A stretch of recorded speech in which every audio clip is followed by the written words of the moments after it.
नमस्कार मित्रांनो, मी सरदार. आजच्या नवीन व्हिडिओमध्ये आपलं पुन्हा स्वागत आहे. चला सॉल्व करूया नवोदय मॅथ. बघा मित्रांनो, हे जे सरळ रूप आहे ते कसं सॉल्व करायचं बघा. आता हे 3 जसेच्या तसे ठेवूया. आपण पहिले कॉन्सेप्ट सॉल्व करूया. म्हणजेच काय, 13 अधिक साईनसाठी 42, साईनसाठी 42. ठीक आहे. हे भागेला जसेच्या तसे. 11 त्रिक किती होते? 33. 11 त्रिक किती होते? 33 मायनस 12 मायनस 4 दुनी 8. म्हणजे पहिले गुणाकार करून घेऊ आपण. ठीक आहे. नंतर गुणाकार करून घेऊ. ठीक आहे. नंतर बाकीचं करू जे करायचं ते.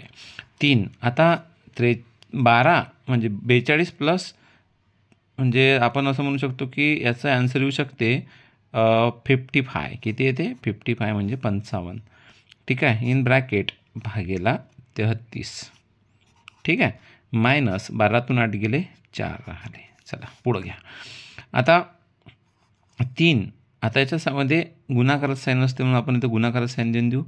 55 भागेला सरळ सरळ आपण करू 33. काय करू? 33. ठीक आहे.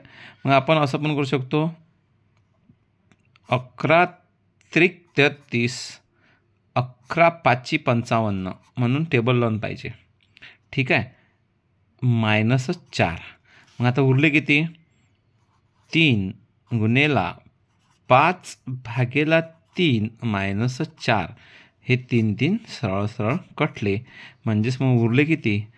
5 मायनस 4 बरोबर 1. म्हणजेच आपला ॲन्सर किती येते? 1. हे आपलं ॲन्सर येते. बघा, हा पुन्हा व्हिडिओ तुम्ही 2 ते 3 4 5 6 वेळा बघा, जेणेकरून तुमचे जे काही स्टेप आहे त्या क्लिअर होईल. आणि आता मी समजून देत आहे म्हणून वेळ लागत आहे. एकदा का तुम्हाला समजलं तर काय होईल, तुम्हाला अशा प्रकारचं कोणतेही जर प्रॉब्लेम आला तर तुम्ही सॉल्व करू शकता. चला, व्हिडिओ आवडला असेल तर शेअर करा, लाईक करा आणि आपल्या चॅनलला सबस्क्राईब करा. तोपर्यंत काळजी घ्या. भेटूया नेक्स्ट व्हिडिओमध्ये. जय हिंद, जय भारत.